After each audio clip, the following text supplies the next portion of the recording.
Oke, shalom, selamat siang. Perkenalkan, nama saya Lydia Natalia Lempang.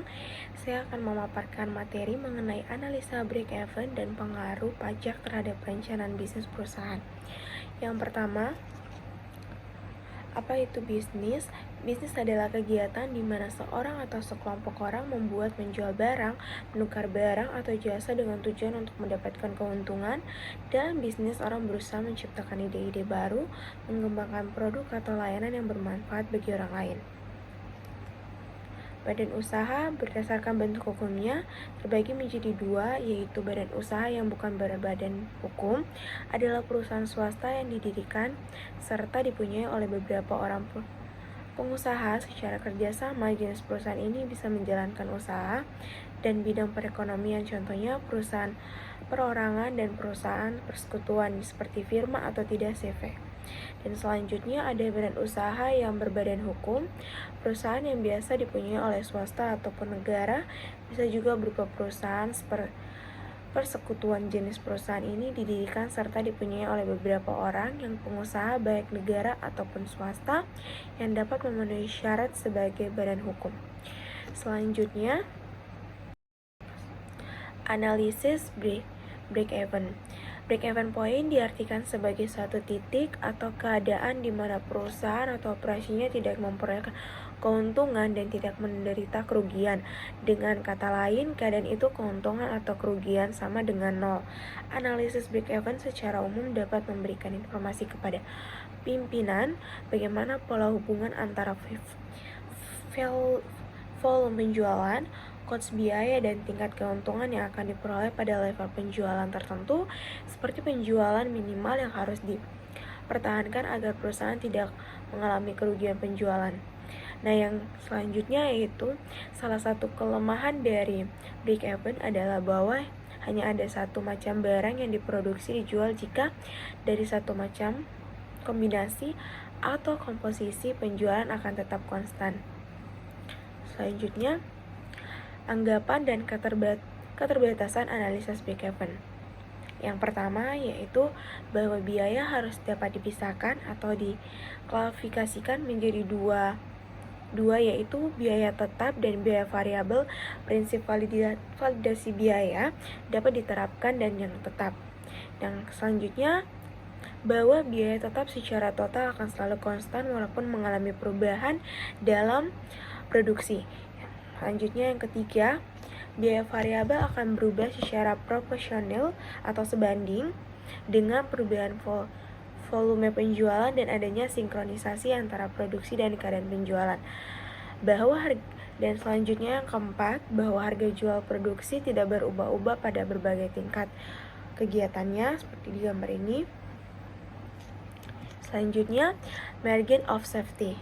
Margin of safety adalah hubungan dengan analisis break-even, yaitu untuk menentukan seberapa jauh berkurangnya penjualan agar perusahaan tidak menderita kerugian.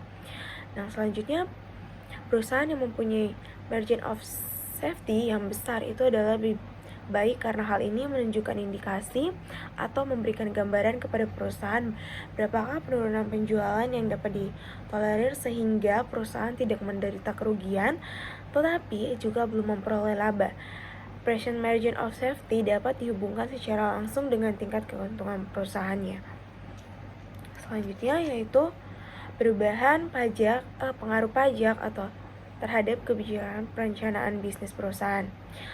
Pertarungan perundang-undangan terkait perpajakan sendiri memiliki cukup berarti sehingga para eksekutif komponen pajak merupakan komponen yang harus mendapat perhatian cukup serius karena pajak ikut menjadi salah satu faktor penentu lancar atau tidaknya suatu bisnis.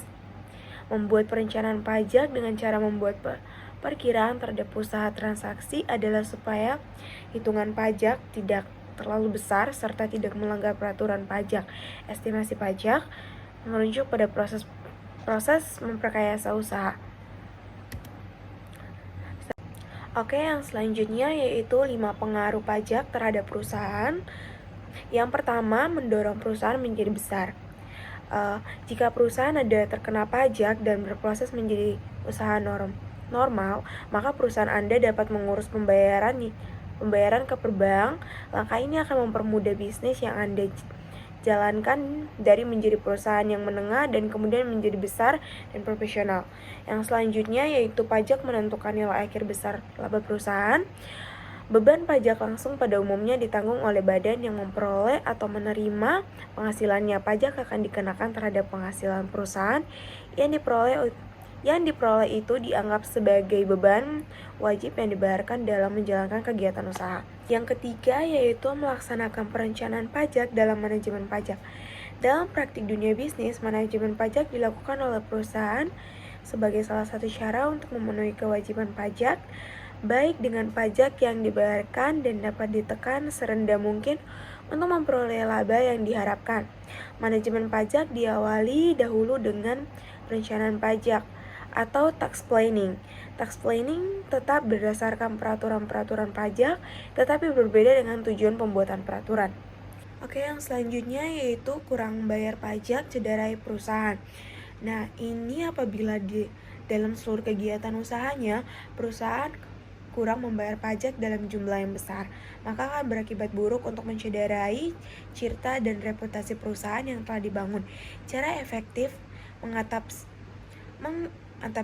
mengatasinya adalah dengan lebih berhati-hati menyusun laporan keuangan bisnis Anda. Dan selanjutnya yang kelima yaitu pemborosan karena tidak kena pajak. Dapat dimungkinkan terjadi apabila usaha tidak pernah dikenakan pajak, maka pelaku bisnis di dalamnya kurang memahami di mana letak efisiensi pengeluaran perusahaan. Selanjutnya, kesimpulan dari materi saya, break-even merupakan suatu kondisi di mana suatu perusahaan tidak dapat keuntungan dan juga tidak mendapatkan kerugian. Analisis break-even merupakan sebuah analisis untuk menentukan pada produksi atau tingkat penjualan seberapa sehingga perusahaan berada di posisi tidak untung dan tidak rugi, atau dengan kata lain, berada di titik impas. Analisis break-even mempunyai manfaat sebagai dasar perencanaan produksi dan penjualan bagi manajemen.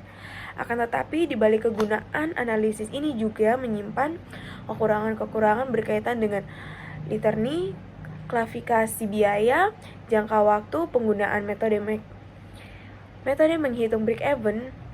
Ada beberapa yaitu metode persamaan metode, kontribusi UIT, dan metode grafis. Ketiga metode apabila diterapkan dan menghasilkan angka yang sama. Oke, sekian dari materi saya yaitu analisis break-even dan pengaruh pajak terhadap perencanaan bisnis perusahaan.